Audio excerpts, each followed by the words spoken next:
ሰላም ተመልካቾቻችን ከጂኤምኤም ቴሌቪዥን ወደ እናንተ በየሳምንቱ የምናስተላልፈው የቤታሾ የቤተሰብ ፕሮግራማችን ዛሬ ተጀምሯል።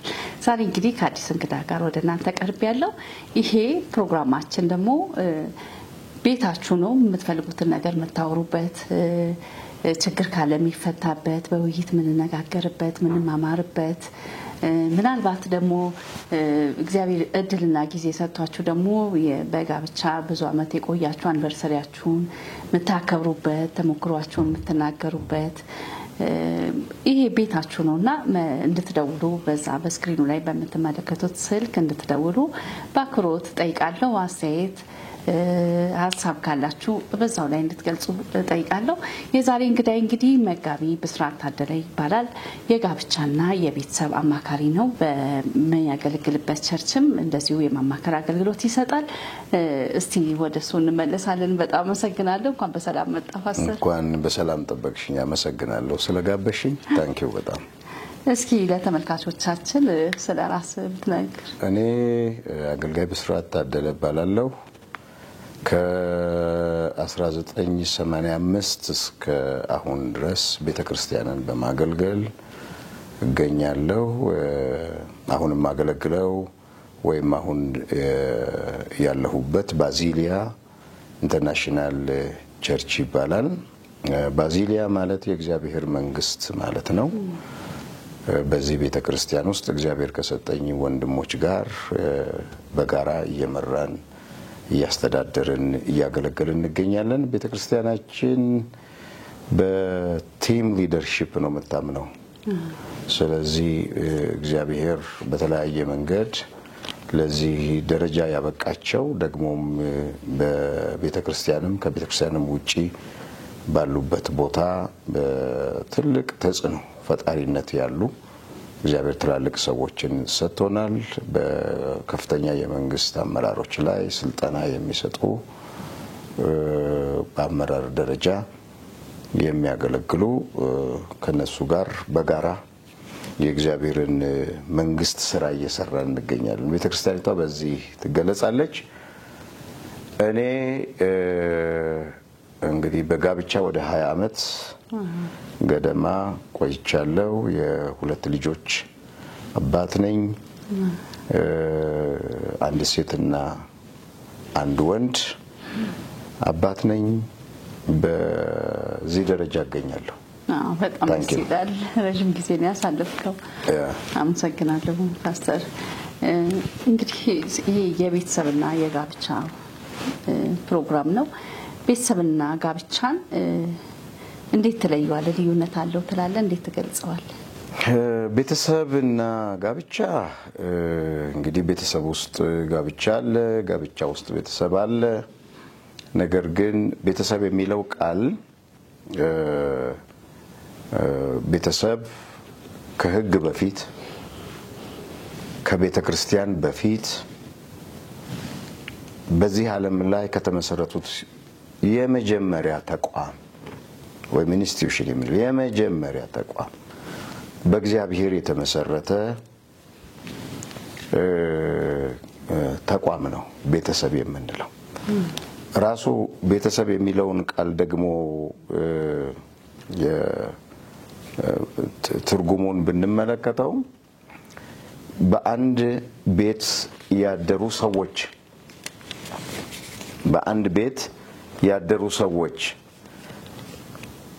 የአንድ ቤት ሰዎች የአንድ ትውልድ ሰዎች ይላሉ የከሳቴ ብርሃኔ መዝገበ ቃላት። በተለይ አንደኛው በጣም ወደዋለሁ። የንጉስ ቤት ልጆች የሚል ቃል አለው። ስለዚህ ቤተሰብ ማለት በአንድ አሳዳሪ የሚተዳደሩ ሰዎች ማለት ነው። በዚህ ድርጅት ውስጥ ያሉ ሰራተኞች የአንድ ቤት ሰዎች ናቸው። በአንድ ቤት ውስጥ የሚተዳደሩ ሰዎች ማለት ነው። እዛ ውስጥ ጋብቻ ለብቻው መታየት አለበት። ያልተጋቡ ግን በአንድ ቤት ውስጥ የሚያድሩም ቤተሰቦች ናቸው። በአንድ ዓላማ በአንድ ስራ ቤተሰቦች ናቸው። ቤተ እስራኤል እንደምትዩ ማለት ነው። የአንድ ቤት ሰዎች የአንድ ቤተሰብ ሰዎች ምን ቤተክርስቲያን ቤተሰብ ናት ፋሚሊ ናት ይሄ በጣም ትልቅ ትኩረት ሊሰጠው የሚገባ ነገር ነው ቤተክርስቲያን ቤተሰብ ናት የአንድ ቤት በአንድ ዓላማ በአንድ ሐሳብ በአንድ ጉዳይ ለአንድ ጉዳይም የቆሙ ሰዎች በአንድ ዓላማ የሚተዳደሩ ሰዎች ቤተሰብ ይባላሉ ቤተሰብ ውስጥ ምንድነው ጋብቻ አለ ጋብቻ ደግሞ ራሱን የተለያየ ነው ራሱ ቃሉ ጋብቻ የሚለው ቃል ደግሞ በራሱ ምንድነው የሚለው እከሌ ከእከሊት ጋር ብቻ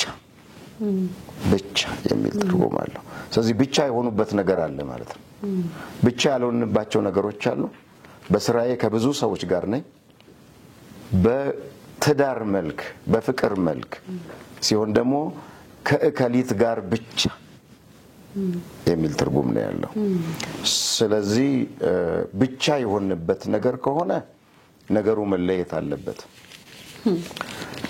ቤተሰብ ከሆነ ደግሞ በብዙ ጉዳይ ቤተሰብ እንሆናለን ከራስ በደም ሐረግ በደም የሚመጣ በሐረግ የሚመጣ በትስስር የሚመጣ ቤተሰብ አለ በስራ ቤተሰብ አለ በመንሰራበት በኃላፊነት በመንሰራበት ቦታዎች ላይ ቤተሰቦች አሉን ወደ ጋብቻ ስታመጪው ደግሞ ጋብቻ ብቻ የሆነበት ብቻ የምትለው ቃል በጣም ተሰመረ ብቻ የሆነበት ነገር አለ ሌላ የማይገባበት ሌላ ማናስገባበት ወደ ሌላ የማንሄድበት ሌላ ወደኛ የማይመጣበት ብቻ ነው ስለዚህ ጋብቻ በአንድ ወንድ በአንዲት ሴት በእውነተኛ ፍቅር በእግዚአብሔር ፈቃድ በጋራ ለመኖር በእኩል ኃላፊነትን በመወጣት ለመኖር የሚገነቡት ቤት ማለት ነው አንድ ወንድ አንድ ሴት እውነተኛ ፍቅር የእግዚአብሔር ፈቃድ በጋራ በኃላፊነት ሊገነቡት ወይም የሚገነቡት ቤት ደግሞ እሱ ደግሞ ጋብቻ ይባላል ስለዚህ ሁለቱም አንድነትም ልዩነትም አላቸው ማለት ነው እንደ ቤተሰብ ስናስብ ቤተሰብ ሁሉም ከብዙ ሰዎች ጋር ቤተሰብ ልንሆን እንችላለን ጋብቻ ግን ሲሆን ብቻ የሚል ቃል ስላለው ብቻ የሆነበትን መለየት ደግሞ በጣም ያስፈልጋል ማለት ነው በስራ ብቻ የምንሆንበት ነገር አለ በስራ ብቻ የምንገናኝበት ወደ ፍቅር ወደ ሌላው የማይተላለፍ ብቻ በስራ ብቻ በፍቅር ብቻ ስላል ፍቅሬን በተመለከተ ከሚስቴ ጋር ብቻ እንደማለት ነው ሌላ ብዙ የምንገናኝባቸው ጉዳዮች አሉና የሁለቱ አንድነትና ልዩነት ይሄ ይመስለኛል በጣም ደስ ይላል ጥሩ አገላለጽ ነው የገለጽከው እንግዲህ በዚህ በጋብቻ ውስጥ ቅድም እንደገለጽከው ሁለቱ በፍቅር በኃላፊነት እንደ እግዚአብሔር ፈቃድ የሚኖሩበት ብለሃል እስኪ ተጋቢዎች ገና ሊጋቡ ያሉ ተጋቢዎች የእግዚአብሔርን ፈቃድ እንዴት ይወቁ በምን መልኩ ይረዱት ብለህ ትላለህ የእግዚአብሔር ፈቃድ በትዳር ውስጥ የማወቅ በመናገባው ሰው ውስጥ የማወቅ ጥያቄ በእኔ አመለካከት ከትንሽ የከረመ የተዛባ ትርጉም አሰጣጥ ያለ ይመስለኛል የሆነላቸው ሰዎች አሉ ግን ያ እንደ ፓተርን ተወስዶ እግዚአብሔር የሰጠህን ሚስት የሰጠሽን ባል የምታውቂው በዚህ መንገድ ነው ብሎ እንደ ፓተርን ማስቀመጥ አይቻልም ለምሳሌ አንዳንዶቹ በህልም አይቻለው ይላሉ እግዚአብሔር ፈቃድ መሆኑን በህልም አይቻለው ይላሉ አንዳንድ ሰዎች በሌላ ሰው እግዚአብሔር ተናግሮኛል ይላሉ አንዳንድ ሰዎች የሚያገቧትን ወይም የሚያገቡትን መርጠው ፈልገው ካበቁ በኋላ በዚህ ጉዳይ ላይ የእግዚአብሔር ፈቃድ ምንድነው ብለው ያስባሉ ይጸልያሉ ይጠይቃሉ ያማክራሉ እንዲህ አይነት አካይዶች አሉ ለኔ የሰራው ለሌላው እንደ መለኪያ ተደርጎ ሊቆጠር አይገባም አይሰራም ብዬ ልከራከር አልችልም ወይም ሊሆን አይችልም ብዬ ልከራከር አልችልም ግን ቢብሊካል በሆነ መጽሐፍ ቅዱሳዊ መሰረት ባለው መልኩ ነገሮችን ለሁሉ በሚሰራ መንገድ ማወቅ ወይም መረዳት ተገቢ ነው ያስባለሁ የጋብቻ የትዳር ጉዳይ መስራች እግዚአብሔር ነው ቀደም እንዳልኩሽ የእግዚአብሔርን ፈቃድ ለማወቅ ከተፈለገ እግዚአብሔር የመሰረተበትን ምክንያት ማወቅ እንጂ እሷን ለኔ የሰጠበትን እሱን ለሷ የሰጠበትን በሚል ሌላ ተጨማሪ ማብራሪያ መፈለግ አስፈላጊ አይደለም። ለማግባት ብቁ መሆን ይጠይቃል አይደለም? ለምሳሌ እንዴት አውቃለሁ ብል መጀመሪያ አንተ ብቁ ነው ወይ? ወንድ መሆን ብቻውን ብቁ አይደለም። ወንድ መሆን ለማግባት ብቁ አይደለም። እድሜ ብቻውን ብቁ አይደለም። እንደ አንድ መስፈርት ነው። ብቻውን ብቁ አይደለም። የኢኮኖሚ አቅም ለማግባት ብቻውን ብቁ አይደለም። ግን አንድ ግብአት ነው። የትምህርት ደረጃ አንድ ነገር ነው። ግን አንድ ሰው አንድ ወንድ ባል ለመሆን መብቃት አለበት። ሲወልድ ደግሞ አባት ለመሆን መብቃት አለበት። እነዚህ ፕሮሰሶች ናቸው፣ ማቹሪቲም ናቸው። እነዚህን ማቹሪቲ ሳይጠበቁ ብዙ ነገሮች ሊፈጠሩ ይችላሉ። ማንም እድሜ የደረሰ ወንድ ወይም እህት ሴት ልትወልድ ትችላለች። ግን ወለደች ማለት እናት ሆነች ማለት አይደለም። ወለደ ማለት አባት ሆነ ማለት አይደለም። አባትነት ከራስ ያለፈ ህይወት ስለሆነ እዚህ ደረጃ ላይ መብቃት፣ ኢኮኖሚካሊ መብቃት፣ ቤተሰብን ለመምራት ኃላፊነትን ለመውሰድ በሱ ጥላ ውስጥ ቤት ውስጥ አሳዳሪ ለመሆን አስተዳዳሪ ለመሆን መብቃት፣ ለመጠበቅ ፕሮቴክት ለማድረግ መብቃት የሚጠይቁ ነገሮች ናቸው። ይሄ እንግዲህ የእድሜ ጉዳይ ነው፣ የብስለት ጉዳይ ነው። ብስለት በመንሰማው በመናያው ከቤተሰብ ከአካባቢ ከምናነባቸው ነገሮች ከምንገለገልባቸው ወንጌል ትኩረትና ይዘቶች ሊመጡ ይችላሉ። ስለዚህ እንዴት አውቃለሁ ሲባል ወንድ ሆኖ መፈጠር በቂ ነው። ሴትም ሆኖ መፈጠር በቂ ነው። ለሴት ወንድ ለወንድ ሴት እንደሚያስፈልግ መጽሐፍ ቅዱሳዊ ግልጽ ሆነ ነው። እድሜ ደግሞ ተጨማሪ ሆኖ ይነግረናል። እድሜ ደግሞ ሲደርስ የሚጠይቁን ተፈጥሯዊ ነገሮች አሉ። እነዚህን ነገሮች አግባብነት ባለው መልክ ባለው ስርዓት ባለው መንገድ የማስተናገድ የመምራት የማብቃት ጉዳይ የእውቀት ጉዳይ ነው የሚሆነው። ስለዚህ የእግዚአብሔር ፈቃድ እንዴት አውቃለሁ የሚለው እሷ ፖይንት ግን እግዚአብሔር ትዳርን ወይንም ቤተሰብን የሚመሰርትበት ምክንያት ምን እንደሆነ ማወቅ ነው እንጂ የሚያስፈልገው እኔ እሷን የማወቅ ወይም እሷ እኔን የማወቅ እቺን ነው ያልኩ አግባት ያልኩ ያቺን ነው አግባት ያልኩ የሚለው አስተሳሰብ አይ ቲንክ እንደዛ በተሰማቸውና በቆጠሩ ሰዎች ህይወት ውስጥም ፈተና እንዳለ እርግጠኛ ነኝ። በጣም እዚህ ጋር ላነሳን የምፈልገው የእግዚአብሔር ፈቃድ ነው ብለው ግንኙነት ይጀምራሉ ማለት አብረው እንደሆነ ተባብለው ከዛ የተወሰነ ስቴፕ ከተከደ በኋላ አይ ተሳስቻለሁ የእግዚአብሔር ፈቃድ አይደለም ብለው የጮኝነት ጊዜያቸውን ያቋረጡ ሰዎች አውቃለሁ። እንዴት ታዲያ መጀመሪያ እንዴት ነው ተባለ በኋላ ላይ ለምን እርግጠኛ መሆን የሚቻለው በምን አይነት በምን ተሳናቸው? you know the problem ቤተክርስቲያን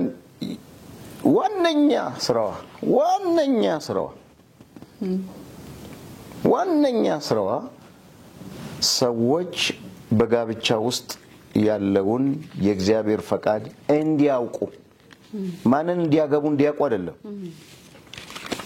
በዚህ መካከል ልዩነት ስላለ ማንን ማግባት እንዳለባቸው እንዲያውቁ አይደለም። እግዚአብሔር በመጋባታችን ውስጥ ያለው ዓላማ ምን እንደሆነ እንዲያውቁ። ለምሳሌ ፍቅር የመገናኛ ምክንያት እንጂ የመኖሪያ ምክንያት ስላልሆነ በፍቅር ተሳስበን በእግዚአብሔር ፈቃድ ዕውቀት እንኖራለን። ምን ኖረው በእግዚአብሔር ፈቃድ ዕውቀት ነው። ግን ወደዛ ክልል ውስጥ የምንገባው ደግሞ በፍቅር ነው። ፍቅር ምክንያት እንጂ ውጤት አይደለም። ለመገናኘት ምክንያት ነው እንጂ ውጤት አይደለም። እንኳን በትዳራችን ውስጥ ለመኖር ቀርቶ መጽሐፍ ቅዱስ ለጢሞቴዎስ ምን ብሎ ይነግረዋል? በእግዚአብሔር ቤት መኖር እንዴት እንዲገባ ታውቅ ዘንድ ጽፍልሃለሁ ብሎ እንደ ቤታችን እግዚአብሔር ቤት ውስጥ መኖር እንደማንችል ይነግረን። እንደ እድገታችን እንደ ማህበረሰባችን እንደፈለግነው እንዳመለካከታችን በእግዚአብሔር ቤት መኖር አንችልም። በእግዚአብሔር ቤት መኖር እንዴት እንደሚገባ ታውቅ ዘንድ እጽፍልሃለሁ። ስለዚህ በእግዚአብሔር ቤት መኖር ዕውቀት ይጠይቃል። መዳን ብቻ አይደለም የሚጠይቀው፣ ዕውቀትም ይጠይቃል። አገልጋይ መሆን ብቻ አይደለም፣ ዕውቀት ይጠይቃል። የማያቋርጥ የቤተ ክርስቲያን ተሳታፊ መሆን አይደለም የሚጠይቀው፣ እንዴት መኖር እንዳለብን ማወቅ ይጠይቃል። ወደ ጋብቻ ስንገባ ፍቅር ብቻ አይደለም የሚያስፈልገው። የተፈላላጊዎች ኤክስተርናል ውጫዊ የሆኑ ማስረጃዎችና በቂ ምክንያቶች ብቻ አይደለም የሚያስፈልጉት። የሰውየው ወይም የሴትዮዋ ተክለ ሰውነት፣ ዕውቀት፣ ኢኮኖሚ ብቻ አይደለም። እንዴት በትዳር ውስጥ መኖር እንዳለብን ልናውቅ ይገባል። ያ ደግሞ ከየት ይመጣል? ቤተክርስቲያን በትዳር ውስጥ የእግዚአብሔር ፈቃድ ይህ ነው ብላ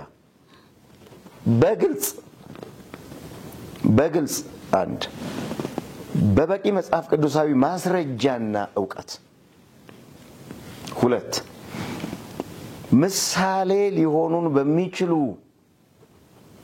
ቤተሰቦች፣ አባቶች ከቅድመ ጋብቻ በፊት ላሉ ሰዎች ማስተማር፣ ማሳወቅ ዋነኛ ስራ ነው። ምክንያቱም ቤተሰብ ነው የቤተ ክርስቲያን ግብአት። ግብአቱ ከደፈረሰ፣ ግብአቱ ከተበላሸ፣ ግብአቱ በቂ ካልሆነ፣ ግብአቱ ጤናማ ካልሆነ ምንም የምንጠብቀው ጤናማ ቤተ ክርስቲያን የሚባል ወይንም ማህበረሰብ የሚባል ስለማይኖር፣ ስለዚህ እንዴት እናውቃለን? ቤተ ክርስቲያን በቂ የሆነ ዕውቀት፣ ምሳሌ የሆኑ አባቶች፣ አስተማሪዎች፣ ግልጽ የሆነ ማብራሪያ መስጠት ያስፈልጋል። አሁን ከይቅርታ ጋር አንድ በጣም ሁሌ የሚገርመኝ ነገር አለ። ሲጋቡ የሚሉት የቃል ኪዳን ቃል አለ። በድካም በብርታት በውድቀት በሞት በምናምን ስጋት አላት ማለት ነው ቤተክርስቲያን። ስጋት አላት ማለት ነው። ስለዚህ ስጋቱ ወደፊት እንዲህ ሊሆንም ስለሚችል እንዳትለያዩ፣ እነዚህ አሁን የተሳሳባችሁበት የተገናኛችሁበት የዛሬ ደስታ አሁን ያላችሁ ስታተስ ነገ ባይኖር እናንተ አደጋ ውስጥ እንዳትገቡ በቃል ኪዳን ነው የምናስራችሁ ይላሉ። ጉዳዩ ከቃል ኪዳን በላይ የሆነ ለመጋባታችን ምክንያት ምን እንደሆነ ማወቅ ነው። ሰውን የሚያኖረው ምክንያት ነው፣ ንብረት አይደለም። አብሮ ለመኖር የሚያስፈልገን ምክንያት ምንድነው? what is the purpose of God? ትዳር ውስጥ ተጋቢዎች ወላጆቻቸው ወይም ቤተሰቦቻቸው፣ አካባቢዎቻቸው፣ ጓደኞቻቸው ስላገቡና የማግባት ጥያቄዎቻቸውን ለመመለስ ነው። ለመውለድ ያለውን ጥያቄ ለመመለስ ነው። ኢኮኖሚያዊ የጋራ ጥቅማቸውን ለመመለስ ነው። ተፈጥሯዊ ግዴታዎቻቸውን ሃይማኖታዊ ስርዓቱ በሚፈቅደው መንገድ ለመወጣት ነው። what is the purpose of marriage? ለምንድን ነው እኔ ከሷ ጋር ብቻ መሆነው? ለምን? ግልጽ በሆነ ዕውቀት ማስተማር ማስረዳት ተገቢ ነው። በጣም የመጀመሪያው ቤተሰብ ሲመሰረት በመጽሐፍ ቅዱስ ውስጥ የተቀመጠ እውነት አለ። ዘፍጥረት ላይ ወንድና ሴት አድርጎ ፈጠራቸው። ዘፍጥረት አይ ቲንክ 1:27 ወንድና ሴት አድርጎ ፈጠራቸው ይልና መጀመሪያ የተገለጠው አዳም ነው። አዳምንም ኢንስትራክሽን ሰጠው። የሰጠው ኢንስትራክሽን በጣም አስገራሚ ነው። ከዚህ ሁሉ ትበላለህ፣ ነገር ግን ሞትና ሕይወት ከምታሳየው ከዚህ ዛፍ እንዳትበላ አለው። በዚህ ጊዜ ሔዋን አልነበረችም። ትእዛዙ ሲሰጠው አልነበረችም። ከዛ በኋላ ነው የተፈጠረችው። this is my የኔ አስተሳሰብ ነው። የሚበላውን ነገር ግን ያመጣችው እሷ ናት። አልነበረችም፣ ያመጣችው እሷ ናት። በኋላ ምናልባት ጥያቄዎች ውስጥ ሊኖሩ ይችላሉና አነሳዋለሁ። የባል ሪስፖንሲቢሊቲ መምራት፣ መጠበቅ፣ ማስተማር፣ ማቅረብ this is the responsibility of house band ቤቱን የሚይዘው ሰው ባለቤት responsibility. You have to teach your family which is right or not. ማወቅ አለባቸው በእግዚአብሔር ቤት እንዴት መኖር እንዳለባቸው ተነግሮታል እሱ ኢንስትራክሽኑ don't do this don't do that. So he have to teach ማለት ነው ማስተማር አለበት ማስተማር ከባል ይጠበቃል ማስተማር በቃል ማስተማር በህይወት በቃልም በኑሮ መምራት በቃልም በኑሮ ማቅረብ ፕሮቪዥን አቅራቢ ነው ፕሮቴክሽን ጠባቂ ነው ያንን ቤት መጠበቅ ጤናማ የሆነ ህይወት እየተከናወነ እየሄደ እንዳለ መጠበቅ መብቃት ምለው ይሄንን ነው እኔ በቅቷል ለማግባት የበቃ ነው ማለት የኔ ነው ብያለሁ አድማጭም እንዳይሰናከልብኝ ወይም እንዳይሳሳትብኝ እሷ ያመጣችው ያላስተማራትን ነው ብዬ ያልነገራትን ነው ብዬ ሰማለሁ አልመራትም አላስተማራትም he was busy ምክንያቱ መጽሐፍ ቅዱሳዊ የውድቀት ምክንያት ይሄ ነው ያልኩ አይደለም ምሳሌያዊ ያነጋገር ወይ ምሳሌያዊ ነገር በመናገር ነው ስለዚህ ገነታቸውን ኤደናቸውን ያበላሸው ነገር ከዛ ኢንቫይሮንመንት ውጪ ያደረጋቸው ነገር ለመካሰስ ያበቃቸው ነገር እሷናት እሱ ነው ለመባባል ያበቃቸው ነገር I think responsibility-ን በአግባቡ ያለ መወጣት ችግር ነው ብያስባለሁና ቤተክርስቲያን ወደ ጥያቄ ስመለስ እሷን እንዳገባ የእግዚአብሔር ፈቃድ ነው እሷን ብቻ ሳይሆን እንድታገባ የእግዚአብሔር ፈቃድ ነው እንድታገቢ የእግዚአብሔር ፈቃድ ነው እሱን ብቻ ሳይሆን እንድታገቢ የእግዚአብሔር ፈቃድ ነው እዚህ ላይ መስማማት አለብን ግን የማገባው ብቻ ሳይሆን የምገባበት ዓለም ደግሞ እንዴት ያለ ዓለም እንደሆነ መማር ያስፈልጋል ማወቅ ያስፈልጋል ከእናቶችና አባቶቻችን የተቀዳ ከልቦለድ መጽሐፍቶች የተቀዳ ከፊልም የተቀዳ ከጎረቤት የተቀዳ ከምናያቸው ሰዎች የተቀዳ ትዳር ሳይሆን የምገባበት ትዳር ወይም ህይወት እግዚአብሔር እዚህ ዓለም ውስጥ እዚህ ምዕራፍ ውስጥ እዚህ ደረጃ ውስጥ ስደርስ እንድኖረው የፈለገው ነገር ምን እንደሆነ ማወቅ ነው ያስፈልገው መስራቹ ይያለ መጀመሪያ የመሰረተው ይያለ የእግዚአብሔር ፈቃድ አብረን በመኖር ውስጥ ምን እንደሆነ ምን ዓላማ እንዳለው ለምን እንደፈለገ ማወቅ ሲቻል ከዙሪያችን ከአካባቢያችን በቀዳ ነው የኔ ቤተሰብ የኔ እናትና አባት የሚኖሩት በጣም እንደዚህ ነው ብሎ የእናትና የአባቶቻችን ነገር ተሞክሮ ጥሩ ግን መጽሐፍ ቅዱሳዊ መለኪያ አይደለም አካባቢያችን ጥሩ የሆኑ ትዳሮች የመጽሐፍ ቅዱሳዊ መለኪያ አይደሉም መማሪያ ናቸው እንዲህ አይነት ልማዶች አሉ ስለዚህ ጌታ ፈቅዶልኝ ነበር ግን አሁን ደግሞ ሳስበው አይደለም የሚሉት እግዚአብሔር ፈቃዱ ነው እንድናገባ ብቻ ሳይሆን አማርኛዬን በደንብ አዳምጪው እንድንገባም እዛ ነገር ውስጥ እንድንገባም የእግዚአብሔር ፈቃድ ግን የምንገባበትን ዓለም ደግሞ ማወቅ እሱ ሌላ ጉዳይ ነውና ችግሩ ከተፈላላጊዎቹ አንፃር አይመስለኝም ቤተክርስቲያን ለነገሩ ከሰጠችው ትኩረትና ከምታስተምረው ትምህርት ጋር የተያዘ ነው ብዬ በኔ ባለኝ ኤክስፒሪየንስ ሳገኛቸው ሳማከራቸው ሳወራቸው ካለኝ ኤክስፒሪየንስ ደግሞ በዋናነትኛ ከምንሰራውም ነገር አንፃር እንደዛ ብዬ ሐሳብ መስጠት ይችላል ታንክ ዩ ከዚህ ጋር በተያያዘ የእግዚአብሔር ፈቃድ አምራን ሊጋቡ ያሉ ሰዎች በምን መልኩ ራሳቸውን ያዘጋጁ ትላለ ለምን ትዳር ብለው ሊገቡ ሲል መጋባታቸው ላይ ብቻ ነው ብዙ ጊዜ ትኩረት የሚያደርጉት ያንን የወደዱትን ሰው የወደዷትን ሴት ጋር አብሮ ለመኖር ብቻ ነው። ግን እንዴት ራሳቸውን ያዘጋጁ? በኋላ ላይ ለሚመጣው ማንኛውም ነገር ራሳቸውን እንዴት ያውቁ? እንዴት ያዘጋጁ ትላል? ክርስቲያኖች ወይንም ከቤተ ክርስቲያን ጋር ያሉ ሰዎች አንድ ጥናት እየሰራው ነው። በዚህ አጋጣሚ ምንነግርሽ ይሄ ጥናት በዚህ አመት ማጠናቀቀው የፒኤችዲ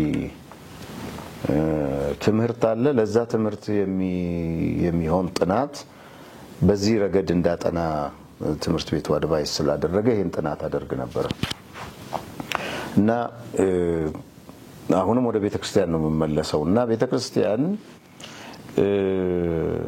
የተበላሸ የምታስታርቀው የምታማክረው በየችግራቸው ጣልቃ ገብታ መፍትሄ የምትሰጥበትን ትዳር መመስረት የለባትም።